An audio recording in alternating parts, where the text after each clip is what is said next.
Hey fellow murder peeps, I'm Sarah. And I'm Anthony. Welcome to Bonding Over Murder, the show where I tell Anthony true crime stories he's never heard of before. I mean, they're pretty interesting for the most part, even if they are really terrible. Well, this one today is going to be really interesting because it's in Alberta. Oh, cool. Maybe I've heard of it. I don't think so. Okay. But we'll see. Got a case you want us to cover? Email us at bondingovermurder@gmail.com. Today we're going to be talking about Robert Raymond Cook, the last man to be hanged in Alberta. How long ago was that? 1960? Why are we hanging people in the 60s? Apparently, when Canada had capital punishment, hanging was the only way we executed people ever. Oh, wow. The military had death by firing squad, but for regular civilians, yeah, you just got hanged. Okay, that I knew. I knew about the military, but man, wow. Death by hanging, and in the 60s. That seems very old-timey. Yeah. Like, I feel like everyone should have been riding horses, not driving Dodge Camaros. Dodge Camaros came out in the 60s? Challengers? Yeah. 60s Challengers? Yeah. Okay. Yeah. Well, this is 1960 is when our story Still, officially ends. That's incredibly late for people to be hanging. That seems very strange. Well, the last ones in Canada in total were 1962. What was everyone else doing? They must have been doing the electric chair or something in the States at that point. The States had the electric chair and then eventually got the lethal injection. Yeah. What would you prefer if you had to choose? Hanging or electric chair? I don't know. Both seem terrible. They're both worse. They're both worse. Okay.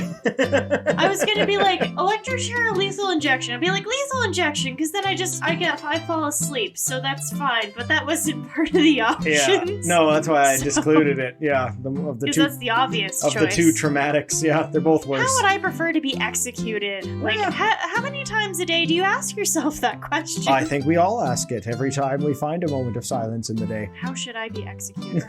How would I like to be executed? Okay. That's just lovely. Anyway, so this episode was recommended to us by my sister Megan. Shout out to Megan. I had to do so much research for this episode, so thank you, Megan. Hello, Maggie. Only Anthony can call her that. Anyway, let's get on to it. Robert Raymond Cook was born in Hanna, Alberta on July 15th, 1937. Where's Hannah? It's an hour and 20 minutes away from Stettler, which is where most of our story takes place. Oh, I've been to Stettler. It's a nice place. Yeah, I've only driven through it. I haven't really stayed or saw any of the sights there. I haven't stayed for prolonged periods either. I used to pick up scrap tires from Stettler. There's a Ford dealership there. We picked up their scrap tires. But, I loved it. I thought it was really beautiful. It's a nice place. Well, it's near Drumheller, so it's kind of in that more, like... Arid. Arid. It's arid, but it's definitely grass. It's grass plains. Yes. Yeah. It's the drive was beautiful. I loved it. Yeah, because I think you have to. Well, no, you don't have to go through Stettler to get to Drumheller. No. Stettler's past Drumheller. Yeah, that's what I thought. So Robert was the only child from his father Raymond's first marriage. So Robert was only 10 years old when his mother died during a routine operation. What was the routine operation for? Ingrown toenail? I don't know. Do people operate for that? I think so. Yeah. I know they do for bunions. You can have surgery for bunions. If the nail grows into your toe, I mean, how else would you get rid of it? I think they can just cut it off. The toe? The nail. You couldn't see it, but I was giving him the really face. The face. But so every now and again, I forget that you can't see my face. So when I give you that face, I'm like, oh shit, I got to describe that I did that face for reference. That face is like my morning cup of coffee. It's just like, good. Now I can get my day started. Good. Sarah thinks I'm an idiot. Yes. My day is complete. Excellent.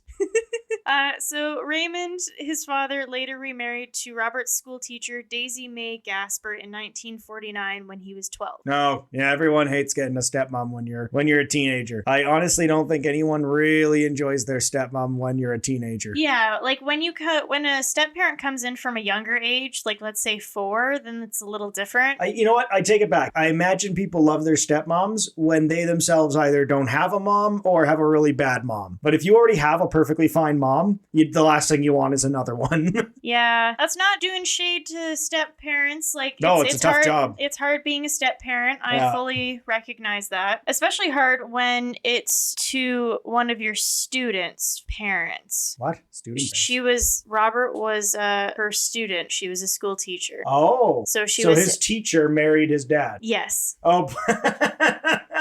Yeah, that sucks. Yeah. Oh, no. You can't get no escape, really. Robert, did you do that math assignment? I know you didn't do it because I live with you now. Why is she so shrill? Oh, because all math teachers are shrill. It's a fact, yeah. Most of the math teachers I remember just, like, gave no shits. They're like, you're not gonna retain There's no this. escaping the teacher when you get home, though. That's the worst. That's rough. Okay, exactly. So moving on. So the family moved to Stettler shortly after and and the couple went on to have 5 children together. So he has 5 half-siblings. Oh, okay. 5 half-siblings, yeah. So Robert was a troubled youth and didn't get along with his stepmother very well, as we mentioned. Yeah, there you go. Shocker. So he started committing various crimes at around age 14. Okay, well, that's not as common. It's not like, oh, I had a stepmom, so suddenly I became troubled. But yeah, okay. So what kind of crimes was he committing? So most of them were for stealing cars, since he learned how to hotwire them when he was 10. Oh, who taught him how to hotwire cars? I'm assuming his dad did, since his dad is a mechanic or was a mechanic. Okay, yeah. I don't know why you teach your 10-year-old that, or maybe he just figured it out if he was working in the mechanic shop. Yeah, with his dad. He's heard about hot wiring and he's smart enough to go under the ignition and put 2 and 2 together. And what I mean by that is put the ignition wires together and get the actual battery started. That's cool. That's really neat, though. So he's learned how to hotwire cars at 10. I don't know if he worked at a garage, but later you'll find out that in his garage they made a grease pit, but it was basically just a big hole where one person could fit in. Right. Yeah, and then the car can drive over top of you. Yeah. And you can change the oil without having to crawl under the car. But basically it's, I think, 5 foot by 6 foot, so it's not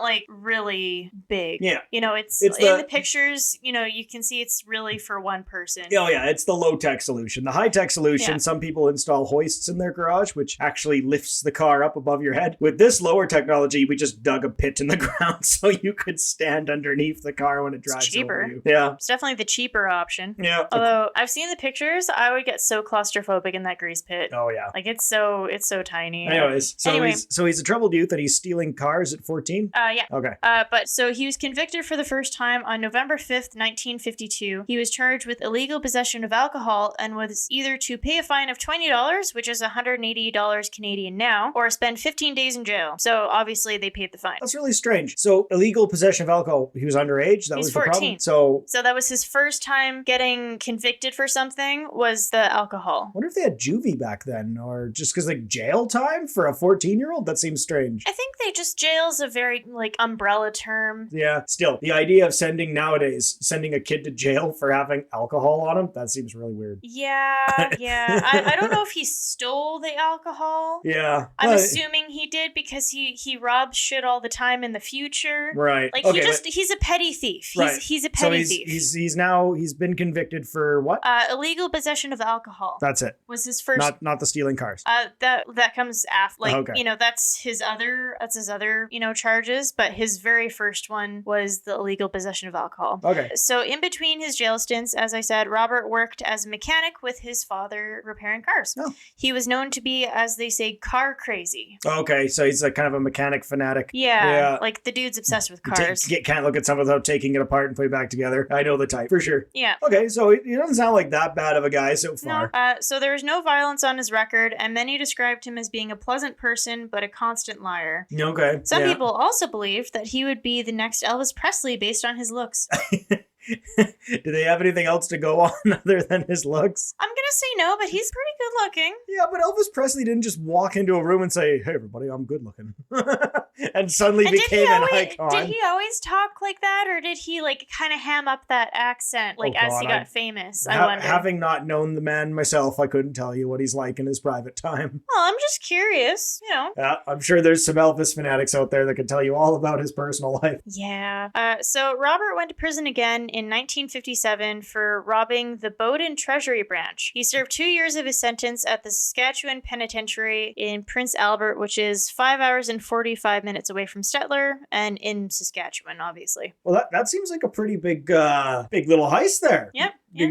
What did he steal from the treasury? Like priceless paintings? As far later we'll find out it was a lot of money. He stole a treasury. So so he stole money. Wow. Yeah. Cool. I'll get into the prices later when we get there. So he was released in June of 1959. He was among the 100 prisoners to be released as part of a special amnesty to mark Queen Elizabeth's visit to Canada. Which I don't think makes a lot of sense. The Queen's coming. Flood the streets with convicts. Apparently. I don't we're... The Queen's doing her little wave. Hello! Little does she know she's waving to convicts they've set free. I know they're gonna rob her. What is that? What is that? They set convicts free when the Queen shows up? I guess. The 60s were a wild time. Well, this is 59. Still, but yeah, the 50s and 60s. Yeah. We're still hanging people and setting prisoners free because the Queen came by.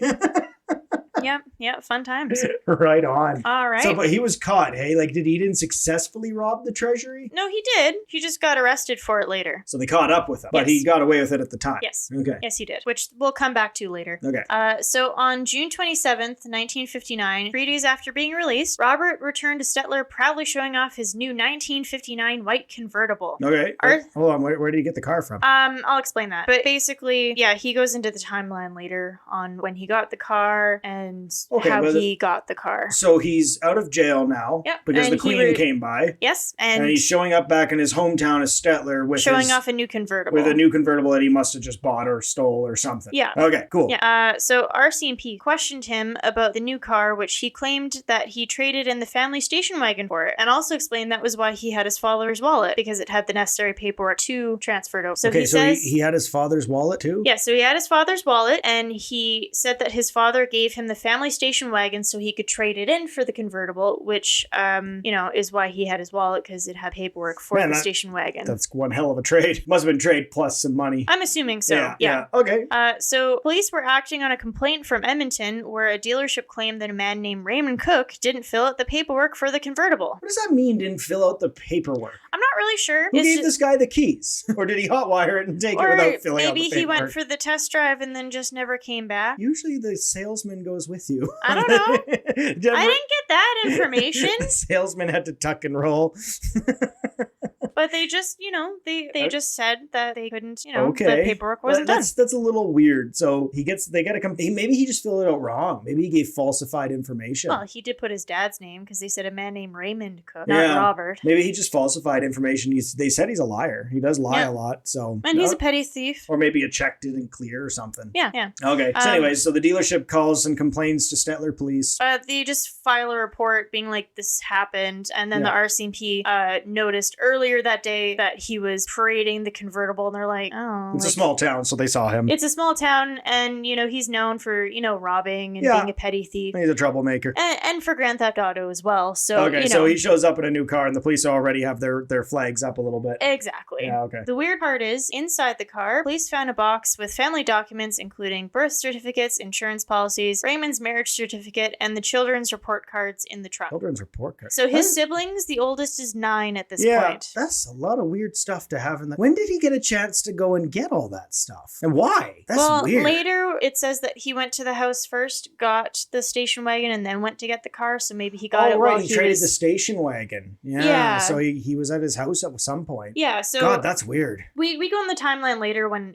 we're, Where's Robert living at this point? He lives with them. Weird. Like in the family house. Okay. Like they have a big house. Okay, well let's carry on then. So the police find a whole bunch of stuff he ought not to have in the car with him. Oh, I'm not even done. Okay. So he is also carrying a suitcase with 4 sets of children's pajamas, new bed sheets, and a photo album with pictures of his mother. There's a lot of weird stuff. I can't even imagine what you're going to do with all those things. I mean, some of the stuff, like the ID, it would make sense because he used that ID to get the car. Yeah, but like brand new bed sheets and children's pajamas and your mother's photo album? That's weird. I don't know. Yeah. I don't know. That's weird. So Robert was arrested for obtaining the convertible under false pretenses since he used Raymond's ID to buy the car. Right, yeah, he used his dad. So there you go. He probably said he was Raymond. Yeah. Yeah, okay. Yeah, so police went to the Cook property to speak with Raymond and inform him that his son had been arrested. No one was home, but a neighbor told them that they tried to reach the family on June 25th, which is 2 days before this. Okay, this neighbor tried to call the house. Yeah, and a man answered the phone stating that the family had gone to Vancouver. A man, so like someone he didn't recognize, or?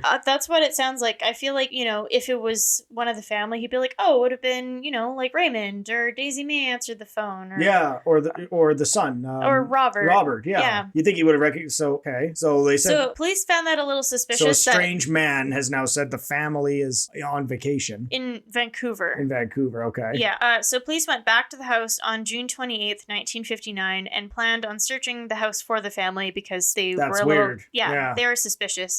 So inside the house, they discovered blood splatter on the walls and dried bloodstains on the TV. Oh, wow. During their search, they also found the master bedroom in complete disarray with clothes strewn about everywhere. When police lifted a pile of clothes found on the bed, they discovered a large, damp blood stain in the center of the bed. Also in the center of the bed was a double-barrel shotgun with blood all over the butt end. Oh, boy. Yeah. Under the mattress, police found some light blue pants and a blue jacket with blood on them as well. There was also a red tie and a white shirt with the name Ross on it, along with more blood stains. That's weird. So maybe someone, like Ross, was it like a brand name? Or is this the guy's name sewn into the label? I'm assuming so, because they searched for who owned the shirt and they weren't able to find that. Oh, that's weird. Yeah. Okay, so it's not looking good. There's clearly a murder scene in here. No, it gets worse. So when the search was moved to the garage, they found large pieces of cardboard on the ground lining the floor. Okay. As they removed the cardboard, the smell of decaying bodies grew. Oh, okay. Yeah.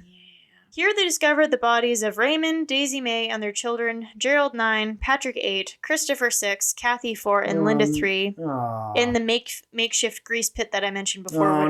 He stuffed him in the grease pit. Yeah. The whole family were bludgeoned to death beyond recognition, but there is evidence that the parents also suffered from shotgun blasts. Oh, wow. That's violent. That is really, really violent. Yeah. Man, someone murdered an entire family? Mm-hmm. They believe that the whole thing took about 2 hours for the person to do. Wow. That is heinous. Yeah. Police believe that they were killed in their sleep, as all of them were still wearing their pajamas. Yeah, okay. I don't even have words. That is awful. Yeah. Once they were dead, the killer dragged their bodies to the grease pit and put various things over them, like tires, rims, and more cardboard to hide the bodies. Okay. So in the pictures of the grease pit, it's basically a hole. So if you stuff stuff on top, you can't see what's underneath this stuff. It's just it's a square hole in the ground. It's a square hole in the ground, exactly. Yeah. You can Google the photos. I'll add the links to the website. I remember when you were looking at photos. Those are pretty graphic. Yeah, just be warned, on one of the links I'll post, they show the bodies in the grease pit, so be warned. Ugh, yeah, I don't know if I want to watch that. Yeah. No, the website doesn't show the bodies. It was a video I was watching that showed the bodies. So no, you're fine. You're fine. Robert was charged with their murders and was sent to be assessed for 30 days. Hold on. Why was Robert charged with the murders? It was just all circumstantial. Like, he got released from prison 3 days before, and then he's back in town doing stuff under his dad's name, and then I mean, that doesn't fit his MO at all. No, it doesn't, but that's what they suspect, Yeah, but I'll say that is circumstantial. I'll admit there's some fishy stuff going on. He had the family station wagon, his dad's wallet, and a bunch of personal items in the car. So some weird stuff is going on, but I don't know. That's not a lot to charge someone on. No, everything in this case is 100% circumstantial. There's no forensic evidence like DNA, fingerprints, anything. Well, I'll reserve my judgment for now, but okay, so far it seems a little weird that they just up and arrested him. Well, he was already in their custody for the ID thing. Yeah. See, he's already in their custody. I don't know if I would have charged. Anyways, let's carry on. So he was sent to be assessed for 30 days by psychiatrists at the Pinoca Mental Hospital. What they find out there? Well, it's only because we'll get to that. Okay. Police wanted to see if Robert was mentally fit to stand trial after breaking down during his charge reading. An RCMP officer described the breakdown as, he broke down completely. He said, not dad, not mom, and not the kids. He was crying. We had to leave him for a while and went back later and explained what the circumstances were. Oh, wow. Yeah, so we know he's a good liar, but I don't know. So he's like in shock that this happened. So he just found out that his entire family's been murdered, and then he's being charged for the murders. Oh my God. Yeah, I think I'd be pretty unstable myself too. Yep. I'd probably break down sobbing. Yeah. There's a lot to unpack there for one one brain that's only 22. Oh my god, I forgot. He's just a kid still. Yeah. Oh my god. Exactly. On Friday, July 10th, 1959, Robert escaped between 11:30 p.m. and midnight from the high security hospital. Oh, he escaped? Yeah. Okay. Later, it was discovered that two men helped him escape by giving him a tool to use on the steel grills on the windows and provided him with a car. Wow, who are these guys? Just people that work there, I assume. Maybe they believed it was circumstantial evidence as well. No arrests have been made in connection with the escape, so the people that helped him didn't get arrested. Okay. Police were informed of the escape and put up roadblocks on Highway 2, Highway 53E, and Highway 12 towards Stettler. You know where all those are, right? More or less. Basically, well, Highway 2 is the main one. Yeah. Highway 2 is the main, for anyone who's not familiar with Alberta, which is probably a lot of people. Yeah. Alberta has one major highway that runs north to south across the entire province, and that's Highway 2. Yeah. So that's the big main highway, and then then all the other smaller highways around Stettler. There's a lot of little highways that crisscross all over Alberta. Yeah. So not long after his escape, RCMP at the Highway 12 roadblock noticed a suspicious car near Nevis, which is a small town. Okay. Which is 18 minutes from Stettler and 44 minutes from Ponoka, which is where he was coming from, remember? Right, the Ponoka. Yeah, he was leaving Ponoka Hospital. Yeah. So they tried approaching the vehicle as it slowed down, but the car suddenly sped up and darted in between the two cop cars. The car crashed after taking the turn too sharp, but Robert managed to slip away from the wreckage undetected. Oh, wow. So they didn't catch him there. Oh, crazy. That sounds like something right out of Grand Theft Auto. Just manage to crash your car in the bushes and immediately hop out and run for it. Right. They get there and all they find is a wrecked car smoking, but they don't find you. Pretty much, yeah. Wow, that guy is agile. He can just fly when he wants to. To be fair, he is also only 22. That's peak physical health. Yeah. He just crashed the car, leaped out like a gazelle, and was gone. Wow.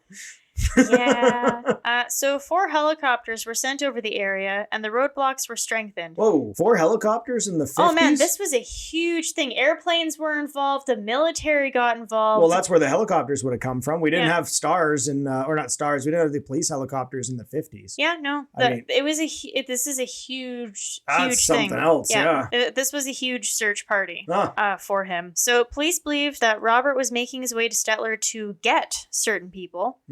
So one of those people was Fred Biggs, who's a magistrate, who was the man that sent him to be assessed at the hospital, and coincidentally also gave Robert his first sentence. Okay, hold on. This is more circumstantial, right? Robert never said, "I'm off to go get people"? No, he didn't say that. I don't remember if there's evidence of that. I think some neighbors or something heard him talking about, beating someone up or something, but not really actually doing anything about it. This all sounds circumstantial.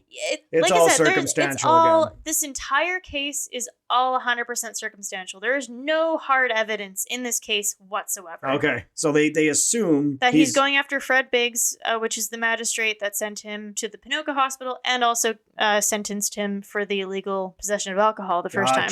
Okay. Yeah. So police got word that the Nevis Hall was broken into Saturday morning, so we're July 11th now. Okay. In the first thing in the morning. At that time, the hall was filled with dry goods, so I'm assuming he went there to get food. Oh, this guy really can make it happen. Mm-hmm. So he broke into. This is starting to feel kind of like almost like Fallout or something. Like you're watching a movie. Yeah. Now I'm in the town of Nevis, and I know the hall has dried goods in it, so I'm gonna run for that. I'm gonna loot it. Yeah, I'm gonna throw it all in my rucksack, and off I go. Unfortunately, this isn't like video games where your rucksack is pretty much unlimited. Oh, too bad. It's real life, not as glamorous as Fallout or any of those other video games. If you run out of space, just stick it between your butt cheeks. That's nature's pocket. A Fallout reference and a Futurama reference. Those are rare. Yes, ma'am. So, police believe that Robert was making his way towards the small town of Alex, which is 13 minutes away from Nevis. Okay, so he's going from one little town to the next. Yeah. So Robert later stated that he fought through 8 kilometers of thick brush to get there from Nevis to Alex. I guess he didn't take the road, so he bushwhacked it all the way from one town to the next. 8 kilometers. Yeah. Of that's not lots for flat ground, but bushwhacking. Thick brush. Yeah. That's you're rough. gonna get all cut up. That's rough. Yeah. I would have just stayed stayed in the 8 kilometers of bush, they'd never find you. Oh, they'd find you eventually. Not easily. They wouldn't know where you were. Well, you gotta go somewhere. Like, you can't just stay in the bushes. He just packed up on dry goods. He's good for like a month, at least. I mean, that's fair, I suppose. Anyways. So the search continued until it became dark and was put on hold until morning. I don't know why that would impede the investigation, but I'm not an RCMP, so I can't say. Yeah. Especially in the 60s. Maybe there wasn't as much lighting back then. Oh, no, yeah. And they don't have... Are you kidding me? Of course. Like, if we're talking in the bush, like in the wilderness, the only thing they would have had at their resource would have been helicopters, and they have to be down at legal sundown. They can't be flying at night without any kind of night vision equipment, which they wouldn't. Really? Yeah. Okay. Even nowadays, pilots have to have very specialized training. Like, when I was doing wildlands firefighting, this is back in 2009 to 2012, yep. We had to be back by legal down. Oh, otherwise, if the helicopter couldn't pick us up by legal sundown or before legal sundown, we were left behind and we had to stay in the bush because the helicopter has to put down. Unless the pilot has gone through these special certified courses and also has night vision equipment on the helicopter, which is super expensive and not very common. Not really, so, yeah. Yeah, no, okay. So they would put the search on hold. You know, if it was on the highways or something, then the cars could keep going. But he's going through brush. Yeah, you're not looking through the brush during the nighttime. It's not happening. I mean, smart move on his behalf then. Yeah, totally. Because that gives you like 8 hours of movement. Yeah, like you might get undetected. You might get teams of officers with dogs that could go all night long. And flashlights. Yeah, right. That's what I mean. Yeah. Flashlights and dogs and forming search teams. But if they think this guy's as dangerous as they seem to think he is, then I don't know if they'd want to do that. Yeah, exactly. So on Monday morning, RCMP received a call from a garage in Alex claiming that it had been broken into the night before and their 1957 Monarch was stolen. What is a Monarch? It looks like a really fancy car. Like one of those big ones? A fancy 50s car, yeah. Oh, beautiful. Yeah. I love those 50s cars with the wing design. Yeah, exactly. Gorgeous. So the car was known for speed and had enough gas left for 483 kilometers, which centered their search around the town of, I don't know if it's Bashaw or Bashaw. I always say Bashaw. Bashaw? Yeah. Okay. Which Stettler is 40 kilometers southeast of. Yeah, it is. Yeah. Yeah. Have you been to Bashaw? I passed by. Oh, okay. Yeah, on my haul road. Okay. So during Robert's escape, radios and newspapers were constantly giving updates on his possible whereabouts. Children were kept indoors, and even though police said to lock their doors, people were leaving their cars and houses unlocked so that if Robert came by, he could just grab their car and leave without hurting them. Oh, that is some panic. Yeah. But keep in mind, For a man that has no violence on his record ever. Yeah, a kid that has no violence on his record ever. He's a petty thief. Yeah, he's a petty thief. That's all he is. As far as the public knows, they think he murdered his entire family and potentially is armed. Yeah. Yeah, and yeah, exactly. So they're freaked out by this guy. I mean, any prisoner on the run is scary, and then probably gets embellished by the news. Yeah. So multiple people had sighted him near the town of Bashaw, which is 23 minutes from Alex. I just thought of a prisoner that would not be very scary if he was on the run. What? Mr. Exotic himself. Joe Exotic's on the run. He couldn't go that far, not with his leg. Yeah, he's just limping around yelling at people. Fucking Carol Baskin.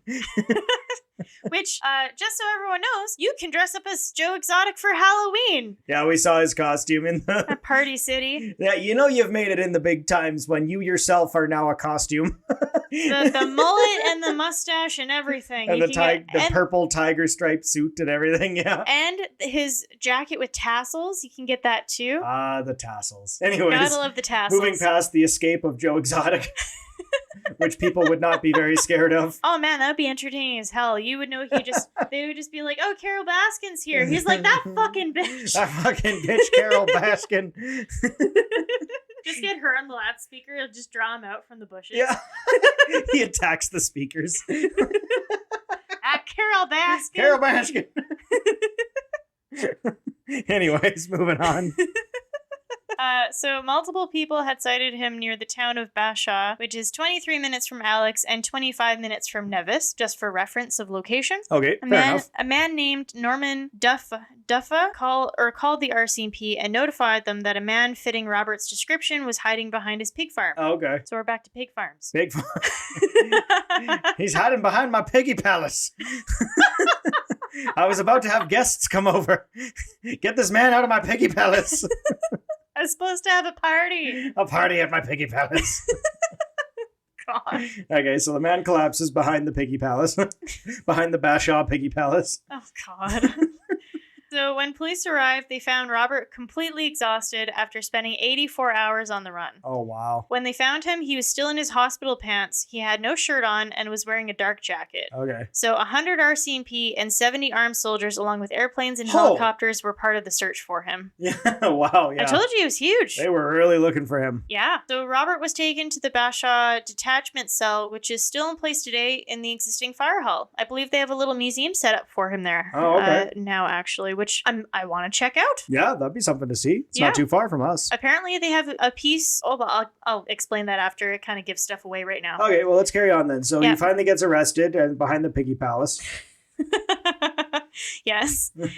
So only, a little over 2 hours after being captured, Robert was then taken to Edmonton and placed in a maximum security cell to wait his hearing, I think, his preliminary hearing. Yeah. So during his first trial, the jury took 90 minutes to come back with a guilty verdict. Oh, but they didn't think that one through. No, but the request for a new trial that was sent to Alberta Court of Appeals was successful, so Robert stood trial again in the old Red Deer Courthouse at the end of November in 1959. Okay. His defense attorney, McNaughton, stated that the gun had no fingerprints on it and that there's no evidence that Robert ever owned a gun. The gun also didn't belong to anyone in the Cook family. Yeah, it's completely... So that shotgun wasn't owned by any of them, didn't have anyone's fingerprints on it. And Robert's never committed a crime with a gun? He's never had any violence on his record. Yeah. Ever. Yeah. It really doesn't fit at all. Someone who's doing little petty crimes and stealing doesn't just flip and murder his entire family brutally. Yeah, exactly. Like, there's murder, which is already awful on its own, but then there's the brutal nature of this murder, which, like you said, would have taken 2 hours is what they suspect, to commit. Like, that's 2 hours of bashing dead people. And then dragging their bodies. Yeah, no, that doesn't sound at all like this guy. Although, I feel like the bodies would have taken the longest to move. I bet you he was going to Stettler to look for vengeance. He probably has an idea who might have done it. I think so. Might not have, but he was probably going for blood, I imagine. I would be. Yeah.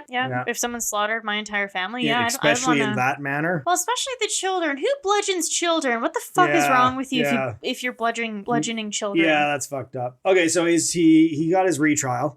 So this is the case that was presented. So like I said, his defense attorney said that he never owned a gun. The gun didn't belong to anyone in the Cook family. The defense lawyer, the defense counsel, even put out an ad in the Stettler Independent to find out who owned the shotgun. No one ever came. Going to step forward. Oh yeah, that's my shotgun that was used to horribly murder these people. Yeah, that's nice. Put an ad out. That's going to work. So he also stated that there was no blood on Robert's shoes, in his car, or anywhere on him at the time that he was arrested. Okay, I'm sorry. Oh, no, never mind. But this was, I'm inclined to think you could never commit those murders and not have a drop of blood on you, but at the same time, it was a few days later, so he could have... they suspect that they were murdered on June 25th, and he arrived in Stettler on the 27th. Was he in Stettler? Could he have been in Stettler on the 25th, or is it not even possible that he was even there? He goes into his timeline, so it's really up to you if you believe his timeline or not. Yeah, he did have his dad's car and his dad's wallet, so he was in Stettler at some point. So he could have been there on the 25th. Well, we don't know. Well, he was there.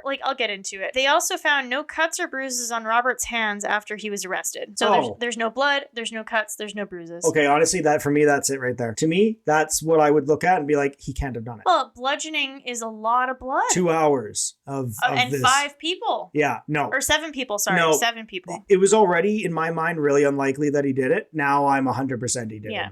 You can't commit a crime like that and have 0 marks. And you'd think even a few days later, there's still be some blood on the guy. But, whatever. Well, forensics wasn't what it is today. I know, but still, no injuries or cuts? I'm sorry. No, Yeah. He can't have done it. It also doesn't make sense. It is really weird, though, that he had all his family stuff. Yeah, well, now that I think about it, when I get into the next thing, I think maybe it makes more sense. But Okay. I'll get to it.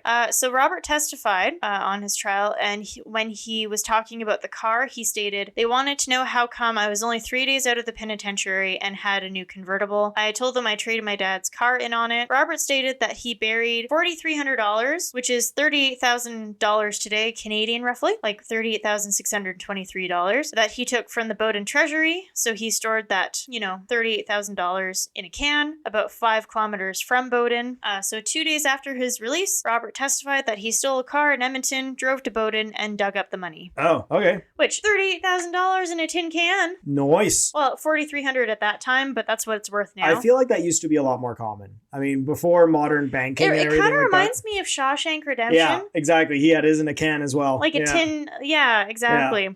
Yeah. But I feel like I'm only going off what I've seen in the movies, but I feel like that would have been more common. People burying large sums of money in their backyards because... Well, that's where the kind of trope where it's under the mattress, I think, maybe started. Maybe. Like people were putting their money under their hiding mattress. Money anyways around their house or around their property because, banking wasn't where it is now, right? Yeah. So So this is all his timeline. So he then went home to Stettler to see his family, who were planning on leaving for BC the next morning. He said that he gave his parents $4,100, which is about $36,000 now. So of the stolen money to help them buy a garage business in BC like they planned. So the dad wanted to open a garage business in BC, according to Robert. Oh, okay. And that the family was already planning on leaving for BC the next morning, so on the 26th morning. Right. So he claims that his father gave him the station wagon to trade in and explains that's why he had his father's wallet, since it had the necessary paperwork in it, like I mentioned. Mm-hmm. Yeah. A witness helped confirm the story, saying that she knew the Cook family had put their house up for sale and was planning to set up a garage business outside Stettler. Oh. So a witness came forward saying, yeah, I knew that they put their house up for sale and that they were planning to start a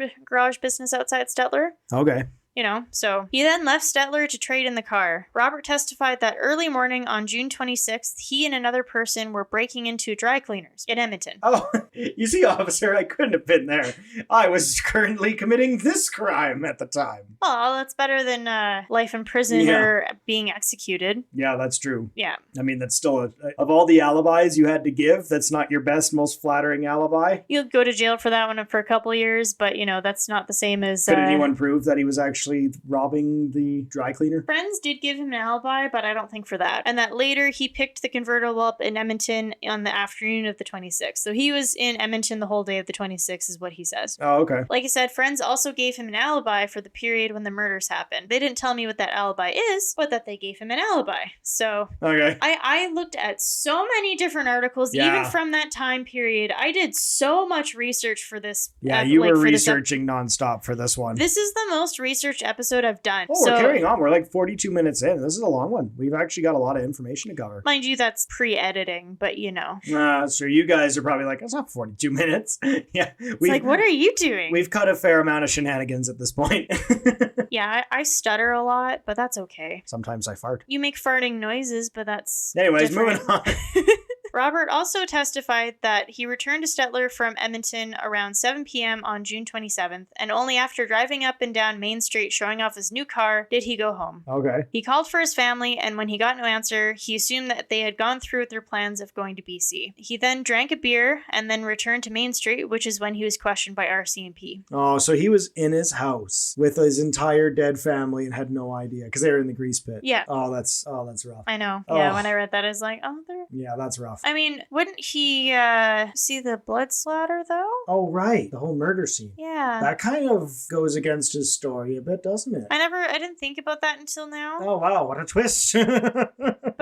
We're solving it right here, ladies and gentlemen. Yeah, because they were murdered on the 25th, and that's when he saw them last. And then this is the 27th. And he somehow went home, had a beer, and didn't notice the grisly murder scene. That's weird. Unless he didn't turn on the lights. The police did say that if I don't know. He's having a beer. It's gonna be the middle of the day. He's gonna unless he went straight to the garage, which a lot of people have, and then you didn't smell the bodies until you took the cardboard I know. up. Yeah, it's weird. It's so not. It's It's possible. not great though. Some people go in their houses through the garage, It's not great though for him to say he was home and didn't notice the grisly murder scene. Yeah. So in court, he also offered the theory that someone was looking for the loot he took from the boat and treasury robbery, and that person killed his family. Where is the loot he took from the boat and treasury robbery? Well, according to him, he gave most of it to his dad to start the business. Oh. And then he kept $300 of the $4,300 for himself. Oh, wow. I couldn't find anything what happened to the $4,100, so that person might have actually taken the money. like Wow. successfully. Because Yeah. like according to him, earlier that day, like on the 25th, he gave his dad $4,100 of the $4,300. So he kept only a couple $100 for himself and then left the rest with his dad. Oh, okay. And then later that day, his dad was murdered. So his defense also tried to identify who the bloodied Ross shirt belonged to, but no leads came up. Right. Honestly, it sounds like there could have been some serious, crime stuff going on revolving around this treasury. Like it's like a heist, and then someone else. Well, like I said, in total, the $4,300 is worth $38,000 today. That's a lot of money. Not really enough to go to that extent of. If you're a petty over. criminal, that's a lot of money. Maybe, I don't know. But These people he's associated with are robbing dry cleaners, for God's sake. I know, but still. Anyways, moving on. So on December 10th, 1959, after only 30 minutes of deliberation this time, Robert was found guilty and sentenced to hang. Wow. Appeals were sent to the federal court and federal solicitor, but ultimately were rejected. Aw. But an interesting note, I couldn't follow up on it, but around December 29th, 1959, the Calgary Albertan, which I assume is a newspaper article, it is, received a letter called The Guilty One, in which the author claims to be the person who killed the Cook family. Really? Yeah. I mean, there's always people out there that send in these hocus letters, so who knows? I did try to find it. I wasn't able to. Take that one with a grain of salt. It might have been the real murder, or it might have just been another idiot who's just, they always do this. So I couldn't find any evidence if this was followed up on. Yeah. I'm assuming not, because they already charged him and successfully sentenced him. So as his execution date grew near, a plea for his sentence to be commuted to a life sentence was sent to federal officials, but was ultimately rejected again. Okay. Robert was originally set to be hanged on April 15th, 1960, but the execution was postponed. Don't really remember why. Oh, okay. So Robert was hanged on November 15th, 1960, around 10 p.m., so 2 hours before his execution. Robert was baptized into the Lutheran Church. Oh, wow. So the lever was pulled at 12:05 a.m., and Robert was pronounced dead at 12:19 a.m. So it took him 14 minutes to die. Yeah. So Robert donated his eyes to the Edmonton Eye Bank and his body to the anatomy department of the University of Alberta. Wow, he's a stand-up dude. Yeah. I mean, we don't know if he did the murders or not. I mean, if you're sketch, I don't really think you're donating your body. I don't know. I mean, I was gonna say, well, he wanted to be baptized right before the end because he's worried about his soul. So I'm kind of like, maybe that's a plus, but at the same time, then it's like, well, maybe he's looking for redemption, but maybe just redemption for petty crimes, not redemption for a massive crime. Yeah. I don't know. Honestly, I'm leaning towards this guy's totally innocent. I think so too. I think they legit hung an innocent man in the 60s. I think so. Yeah. So he was the last person to die by capital punishment in Alberta before it was formally abolished in 1976. Oh my God. The last capital punishment in Canada was 2 people in Ontario in 1962, and it was a double hanging. So 1962 was one of the last people got executed, and then it was abolished in 1976. Right. So, thankfully, not that many people got executed after that, but still, 60 years later, the case lives on in the minds of the community. McNaughton, to this day, isn't entirely sure Robert was guilty. He's 92 and he's still going strong. Good for you, McNaughton. That's something else, yeah. You're 92 and still going school to school to talk about this. I'm with you, McNaughton. I'm pretty sure he wasn't guilty either. There's at least at the he calls himself a fence sitter. He's not sure either way. At the very least, there's not enough information to convict this guy. I feel with capital punishment, there needs to be no doubt whatsoever. Yeah. You need to have all your ducks in a row, ironclad. Yes, this person did it. There is no other suspect whatsoever. Although that, under that, that's why we just abolish it. Because exactly. You never have that. It's never ironclad. No. Well, it's just there's too much human error, and that's just human nature, which is fine. But that's a person's life. I mean, you can have all the evidence, and the guy can confess, and we still have trials where it wasn't true and he was innocent. Yeah. Exactly. No, I know. So McNaughton teams up with a man named Malcolm Fisher, who was 9 at the time, and who also became fascinated with the case. So Fisher believes that Robert was guilty and that there was enough evidence to convict him. So like I said, together they go to schools to teach them about the case and hear opposing views. Right. Okay. So in 2019, Stettler's Public Library recorded one of their debates in which 300 people showed up, and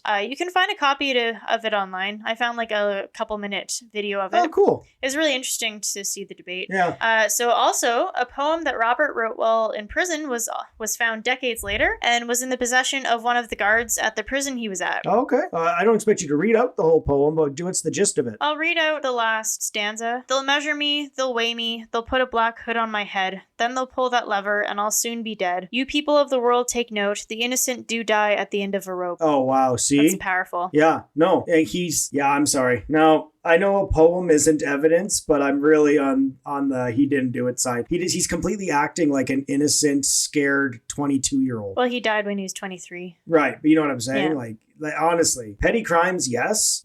Guilty conscience, yes. But man, no, this guy did not do this. Not to mention, we're also going over the main point, motive. Why? Why would he, did anyone bother to ask? Why would he, have reason to murder his entire family? I also would like to know why he had all their stuff in his car. Well, he was planning to move to BC with them. So that was randomly, that kind of works. That's my theory is. That kind of works. So, it's like the mix match of just random crap he could fit in his car before heading out that way. Yeah. So the plan was, according to him, that they were going to move to BC there and start the garage business, and then he would follow them. So since they were moving cross province, it would make sense to have that sort of documentation. Oh my God. So he went back to the house in his car, got all that stuff. He's like, they're going to need pajamas. They're going to need report cards. We can't leave mom's photo album behind. We can't. Oh my God. He took all their stuff so that he could bring it to them. Yeah, that's what I think. Not knowing they're all dead. Yeah.